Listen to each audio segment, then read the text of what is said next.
우리 시대 감동과 도전, 특별한 삶의 이야기를 간직한 이웃들을 만나봅니다. 만나고 싶었습니다. 오늘은 영화인들의 아버지, 또 영화 외교관이라 불리는 분이십니다. 김동호 전 부산국제영화제 집행위원장을 만나볼 텐데요. 90의 연세에 다큐멘터리 영화 미스터 김 영화관에 가다의 감독으로 돌아왔습니다. 당신에게 영화관은 무엇입니까? 김동호 감독님이 담아낸 영화관의 현재와 미래 이야기 나눠보겠습니다. 김동호 감독님 스튜디오에 모셨습니다. 어서 오십시오. 네, 안녕하세요. 네. 부산국제영화제 그 시작부터 2010년까지 15년 동안 이끌어 오셨어요. 정말 명실공히 세계적인 영화제로 성장을 시킨 분이고 여전히 위원장님이라는 네. 호칭이 익숙하지만 오늘은 특별히 감독님으로 저희 불렀습니다. 90에 완성한 첫 장편 영화입니다. 약 105분 정도인데 일단 이 영화를 완성한 소감이 어떠십니까? 처음에 재미삼아서 그 촬영을 시작을 했는데요. 예. 완성해 놓고 보니까 좀 마음에 안 드는 데도 있고 네. 또 그런 대로 괜찮겠구나 하는 생각도 들고 예. 그러나 하여간 극장에 현재와 미래를 조명해 봤다는 점에서 이제 의의를 찾고 있습니다. 예. 지금 이제 영화가 개봉을 하면서 최근에 이제 일본도 다녀오시고 관객들의 대화 상영회도 열고 하고 계시는데 근황을 좀 듣고 싶습니다. 일본은 영화 일로 다녀오신 거겠죠? 네, 제 영화가 지난 2월 28일 일본 도쿄에서 상영이 됐어요. 예. 그래서 이번엔 도쿄에 갔다 왔고 그다음에 작년에 또 후쿠오카하고 오사카에서 상영이 됐었고 예. 인도네시아 자카르타에서 상영도 되고 해서 그래서 이럭저럭 많이 다니고 있습니다. 네. 제목이 미스터 김 영화관에 가다인데요. 네. 미스터 김은 당연히 김동호 감독님이시겠죠? 네, 저는 이제 해외 영화제를 한 100여 곳 이상을 많이 다니면서 예. 어른이나 애들이나 다 저를 보면 미스터 김 하고 부르거든요. 네. 그러다 보니까 미스터 김이 제 이름의 대명사가 됐습니다. 그렇습니다. 그래서 이제 틈틈이 영화관에 갔던 이야기 또 이제 영화에 대한 이야기들을 여러 명의 감독과 배우들을 통해서 이제 담아내셨는데요. 네. 실제로 그 집에 영화관을 차려놓으셨어요? 그냥 동네 이웃분들이 예. 저희 집에 한 13분 정도 영화 모임을 만들어 가지고 요즘에는 석 달에 한 번씩 와서 영화를 보고 있습니다. 예. 저는 이제 그분들을 위해서 그 현역 감독들을 초대하고 네. 그 감독들의 영화를 들려주죠. 그래서 예. 그동안에 이창호, 배창호, 정지영 그런 분들이 네. 거의 다 이창동. 영화계 예. 사람들이 왔었고 예. 요 직전에는 윤재균 감독이 와서 국제시장을 틀어줬습니다. 와. 그럼 이제 감독과의 대화가 그 자리에서 벌어지는 거예요. 네네. 그 동네 분들이 부럽습니다. 한번 오시죠. 그래도 되겠습니까? 자, 이제 이 영화 얘기를 조금 더 자세히 듣고 싶은데요. 그러면 미스터 김 영화관에 가다는 어떤 영화입니까? 우선은 코로나 팬데믹 이후에 극장이 굉장히 어려움을 겪고 있습니다. 예. 관객이 처음엔 한 4분의 1로 확 떨어졌다가 맞습니다. 최근에는 이제 반 정도 회복이 됐어요. 예. 그래서 2억 2천만 명이었던 전국 관객 수가 1억 2천만으로 회복이 됐다가 작년에는 더 떨어져서 한 1억 정도로 또 줄었습니다. 네. 그래서 극장이 상당히 위기에 직면했기 때문에 극장을 살릴 방법은 없는지 또 그 영화의 미래나 영화관의 미래는 어떻게 될 것인지 예. 그거를 국내외 거장 감독들에게 물어봐 가지고 그 지혜를 빌리고자 그 인터뷰하러 다녔습니다. 네. 그래서 실제 전국에 있는 작은 극장들 또 일본과 말레이시아, 인도네시아의 예술 영화관 그리고 말씀하셨던 뭐 박찬욱, 봉준호, 이창동 이 등의 감독님들과 이제 말씀을 나눈 거를 담아내신 어떻게 보면 좀 다큐멘터리 영화 네. 예인데 영화의 초반부를 보면 카메라라고 하죠. 작은 소형 카메라. 이 캠코더를 직접 들고 이렇게 촬영을 배우는 장면이 나오세요. 네, 네. 직접 찍어야겠다는 생각을 어떻게 하셨을까요? 원래 처음에는 예. 그 사우디아라비아 수도 리야드 근처에 예. 그 1700년 고구려 유민들이 뭐 타미르라는 고원에서 전투에 패하고 포로가 된 상태에서 예. 그분들의 일부가 남하에서 사우디아라비아 근처에 이제 정착한 코리아타운이 있다고 그래서 예. 거기 한번 가서 그러면 찍어보자 해서 카메라를 샀어요. 네. 근데 가는 여건이 만만치가 않아가지고 그 포기하고 있었는데 마침 이제 극장이 어렵기 때문에 극장을 찾아다니면서 찍자. 그래서 시작을 했습니다. 원래는 이제 다른 작품을 준비하시다가 네네. 네, 이렇게 조금 이제 주제가 바뀐 건데 일단 이제 잠깐 말씀드렸지만 출연진이 아주 눈이 휘둥그레집니다. 감독님들뿐만 아니라 고레에다 히로카즈, 릭배송, 다르덴 형제 감독의 또 배우분들은 탕웨이, 문소리, 전도연, 황정민 등등 약 100여 명의 영화인들이 등장을 하는데 저는 이제 궁금한 게 이분들을 다 어떻게 섭외하셨을까? 저는 부산영화제를 하면서 예. 많은 국내외 영화인들을 친구로 사귀었습니다. 예. 그래서 뭐 부산국제영화제 가서 부산에 영화제에 온 감독들을 뭐 인터뷰했고 또 말레이시아 영화제는 제가 명예회장을 맡고 있어서 매년 가는데 네. 말레이시아 영화제에 가서 심사위원으로 온 감독들과 또 인터뷰를 하고 그렇게 해서 많은 사람들을 인터뷰할 수가 있었죠. 네. 우리 김동호 감독님 하면 인맥 부자 그리고 또 글로벌 인맥으로 네. 유명하신데요. 그래서 이제 1회 부산국제영화제도 굉장히 성공적으로 치러내셨는데 이제 궁금한 게요. 한두 번 만났다고 이게 친구가 되진 않잖아요. 이렇게 좀 나만의 인맥을 유지하거나 발전시키는 비결이 있으실까요? 저는 물론 처음에 술로 많은 그 친구들을 사귀었지만 예. 그러나 이제 끊임없이 관계를 유지해 왔습니다. 네네네. 예컨대 인도네시아의 국민 배우 여자 배우가 있는데 예. 그분의 경우는 부산영화제 심사위원장으로 왔었어요. 그러다가 이제 그 다음에 칸 영화제에서 이제 만났는데 네. 그 전에 부산에 왔을 때 본인이 인도네시아에서 한국 식당을 자주 다녔는데 예. 그 돌솥밥이 굉장히 맛있어서 네.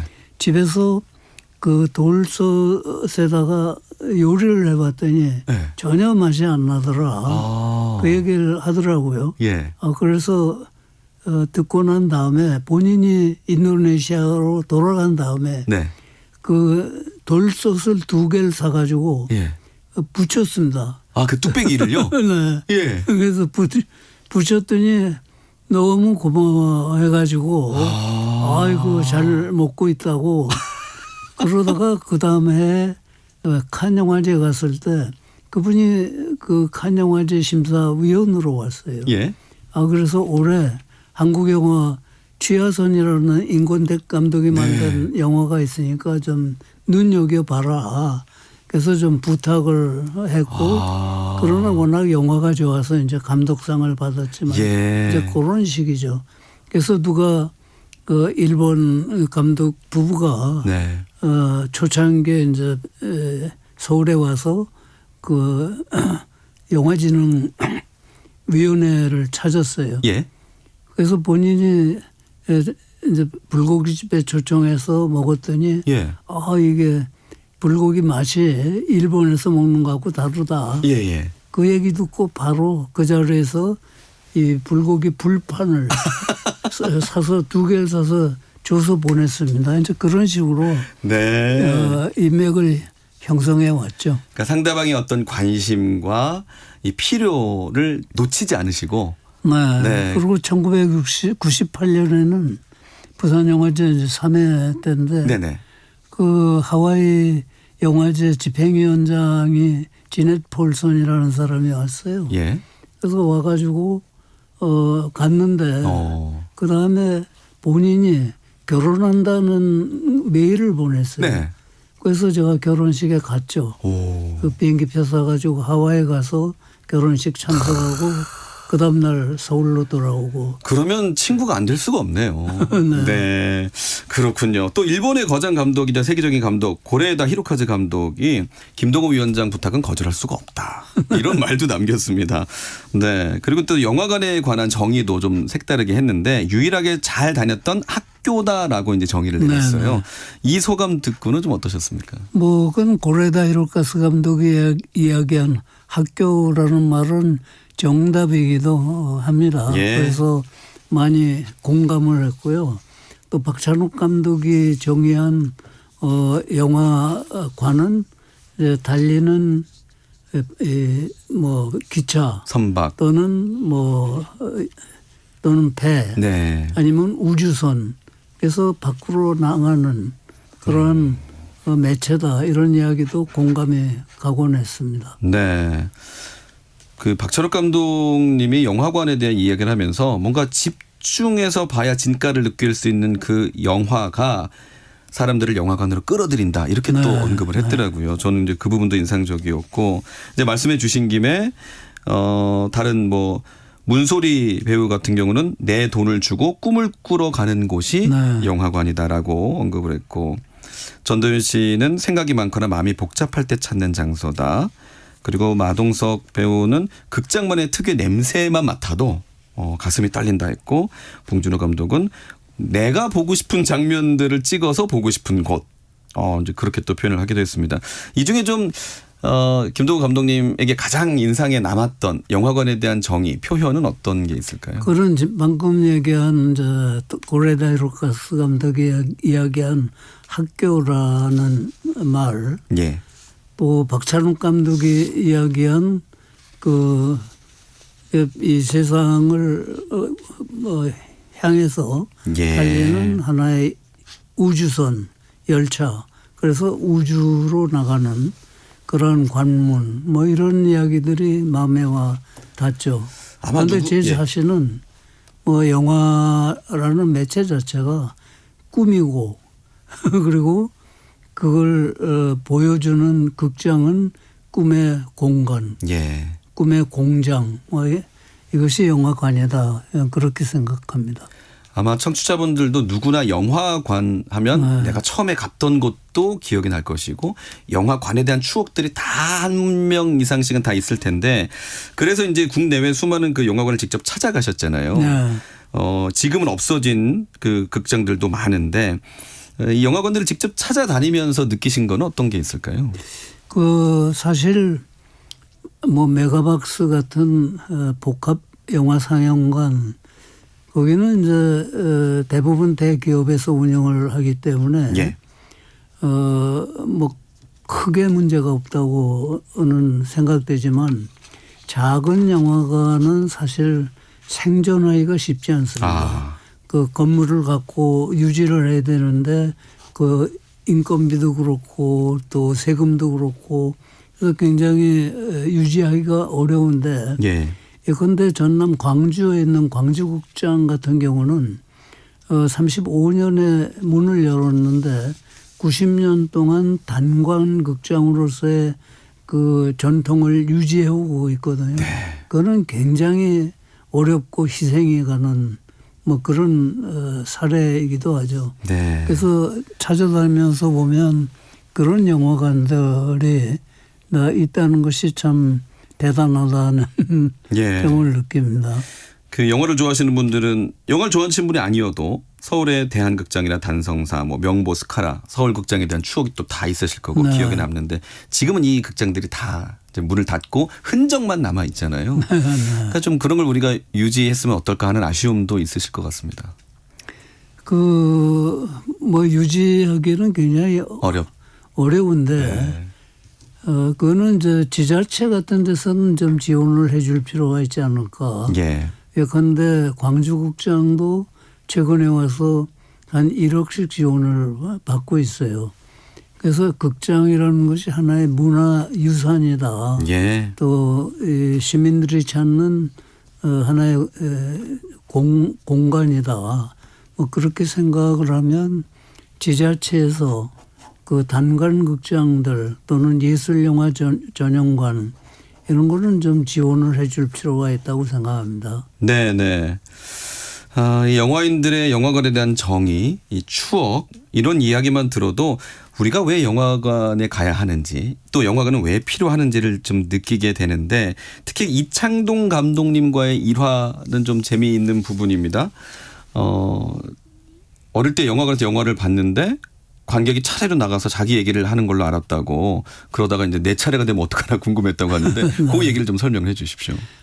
그 이창동 감독이 이제 어릴 때는 네. 자기가 자기 차례가 될 때는 자기가 가서 무슨 얘기를 해야 될 것인가 이것을 생각하고 고민하고 예. 했다는 얘기를 하더라고요. 예. 그러면서 그것이 자기가 영화를 또 만들게 된 계기고 그리고 자기가 또 영화를 만들 수 있도록 뒷받침해준 그런 기억들이다. 그렇게 네. 이야기를 뭐 하는데 뭐 의미 있는 그리고 뭐 맞는 말이기도 하다는 생각을 갖습니다. 네. 말씀하신 대로 이제 갈수록 극장가는 위축되고 있고 또 요즘은 그 OTT라고 하지 않습니까? 네. 다 이제 휴대전화나 뭐 이렇게 작은 화면으로 영화를 많이 보다 보니까 영화에도 이런 고민들이 좀 많으실 것 같아요. 어떻게 좀 보십니까?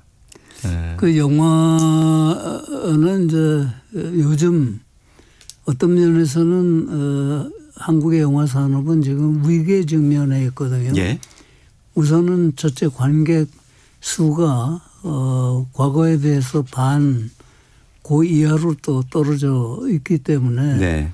투자자들이 또 투자를 안 하고 제작을 안 하고 그러다 보니까 제작 편수도 확 줄었거든요. 그래서 한국 영화의 그 위기가 닥치고 있는데 예.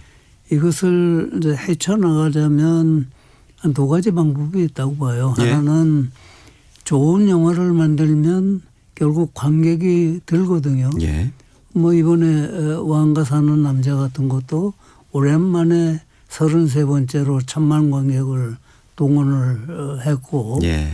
또 뭐 독립 저예산 영화들도 그 나름대로 잘만 만들면 세계적으로 또 인정을 받고 진출을 할 수가 있거든요. 네. 그 윤가은 감독이 만든 세계의 주인 같은 영화는 그 뭐 핑야오 중국에서 열리는 핑야오 영화제에서 뭐 심사위원 대상 광역상 받고 토론토 영화제 또 경쟁에 올라갔었고 이런 식으로 잘만 만들면 예. 또 세계로 진출할 그렇죠. 수 있는 길이 열리거든요. 네.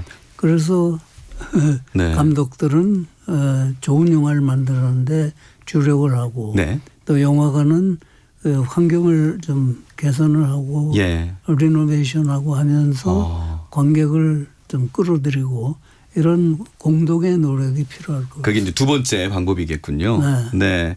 지금 이제 어플리케이션 콩을 통해서 와, 한국 영화계 외교관이시자 문화부 장관님이 자리해 주셨다. 영광입니다. 존재만으로 벅차옵니다라고 의견을 주셨고요. 또 부산국제영화제를 성공적으로 자리 잡게 하신 주역이십니다.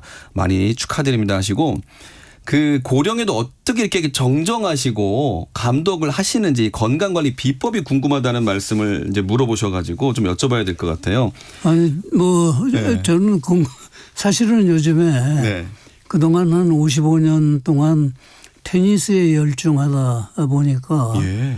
그 건강을 지키는 좋은 역할도 했지만 네. 반대로 무릎이 지금 나가가지고 그냥 걷는데 상당히 힘들어하고 있죠. 예. 그래서 뭐 좋은 역할도 했지만 또 반대로 건강을 좀 해치기도 했는데 예. 아마 그러나 그것 때문에 건강을 지금까지 유지를 해왔다고 네. 확신합니다. 네.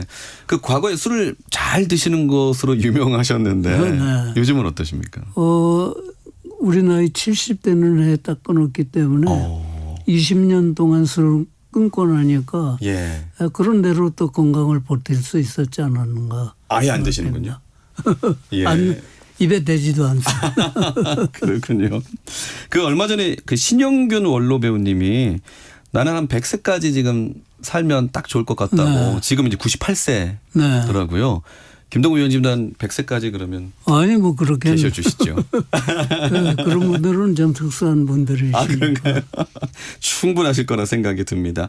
그리고 또 김동우 위원장님 그 강수연 안성기 배우와의 에피소드를 좀 들려주세요라고 적어주셨는데 사실은 이번 영화 장편 영화가 입봉작은 아니시잖아요. 네, 네. 단편 영화 2013년에 주리를 만드셨는데 그때 이제 같이 작업하신 분들이 강수연 안성기 배우죠. 임금택, 네. 강수연, 안성기인데요. 네. 그런데 그 강수연, 안성기가 일찍 가는 바람에 너무 아쉽고 또 안타깝고 그렇습니다. 네.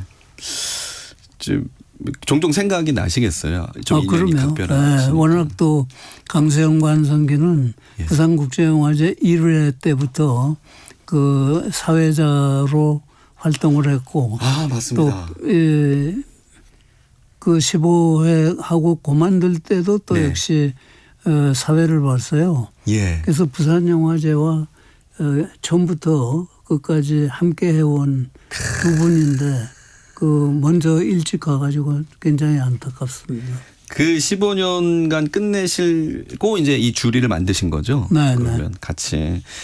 아, 그렇군요. 부산국제영화제 이야기를 잠깐 좀 해보겠습니다. 네. 저는 B프로 기억을 하는데, P프로 기억을 하는데, 네, 이게 그때 바뀌었더군요. 당시에는 그 외국어 표기법에 부산이 예. P였거든요. 예. 그래서 예. 그 후에 한 4, 5회 지나서 바뀌었지만 그렇죠. 저는 이제 제가 그만둘 때까지는 네. 그냥 고유 명사다 하는 생각에서 P로 쭉 썼었죠. P프로. 그러다가 제가 그만둔 다음에 이제 B프로 바꿨지만. 그렇습니다. 올해 이제 30주년을 맞게 됐는데 저는 이제 이 영화계에서 우리 김동호 감독님의 어떤 위치라는 게 이 말씀하신 영화에 출연하신 분들의 표정이 있잖아요. 네. 이제 서로 마주보고 인터뷰를 하시는 장면들이 네. 많이 나오잖아요. 네. 이분들의 표정에서 감독님에 대한 애정과 존경이 다 그대로 드러나더라고요. 네. 네. 그러니까 얼마나 이 헌신과 노력을 다 기울였는지 알게 될 것 같은데 어떠십니까? 그 지난 15년간의 피프를 되돌아보시면 가장 기억에 남는 장면이 어떤 장면일까요? 뭐 2001년에 그 다크 인더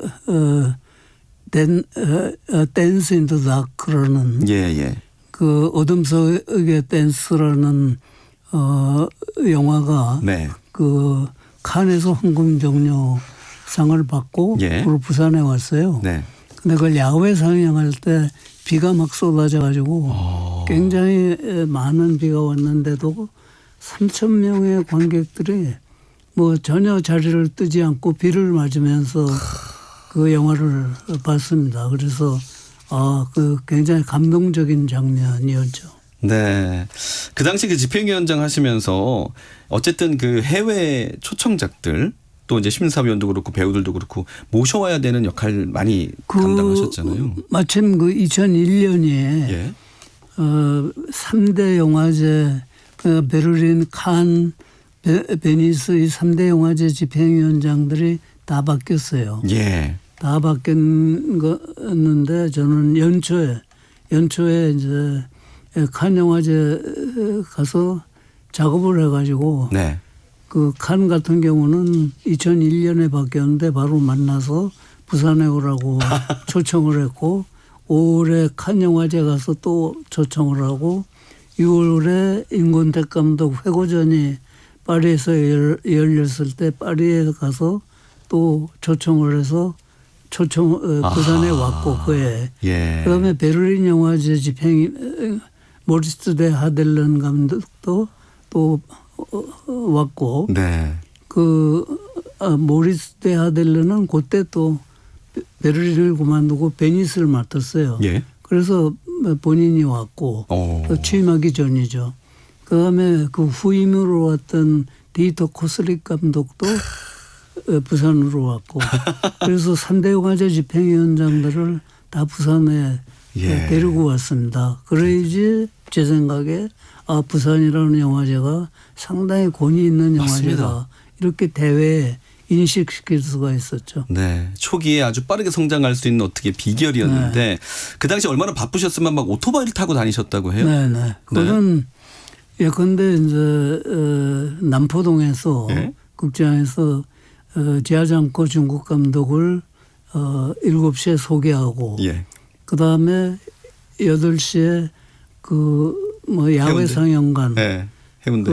거기 해운대에 가서 또 프랑스 대표단을 무대에 올려서 소개해야 되는 예. 그런 상황이었기 때문에 그걸 도저히 부산의 교통 상황으로는 그걸 갈 수가 없어요. 그렇죠. 그래서 택배 오토바이를 불러가지고 짐 대신 나를 태워달라. 그래가지고 퀵 서비스. 뭐 인도로 뭐 차도로 예. 터널로 막 달려서 그 시간에 맞추기도 했죠. 네. 또 그런 이제 유수의 거장 감독님들과 해운대 포장마차, 야외 포장마차에서 또 술 한잔 기울이시는 것 일화도 아주 유명하죠. 그때는 그 웨스틴 조선 호텔에서 미포까지 예. 포장마차가 다 있었어요. 맞습니다. 쭉. 예. 그래서 영화제 개막식이 끝나면 그 포장마차를 다 돌면서 그 각 포장마차에 앉아 있는 국내외 영화인들로부터 소주 한 잔씩 다 받고 순회를 하면 새벽 3시까지 다니게 되고 소주 한 100잔, 150잔을 마시게 되죠. 예? 아이고, 아니 그렇게 드시고도 다음날 새벽에 또 운동하고 조깅하고 예. 그렇죠. 야, 아니 정말 체력이 대단하신 것 같습니다. 네. 또 어플리케이션 콩에 지금 일상 루틴이 궁금합니다라고 물으시거든요.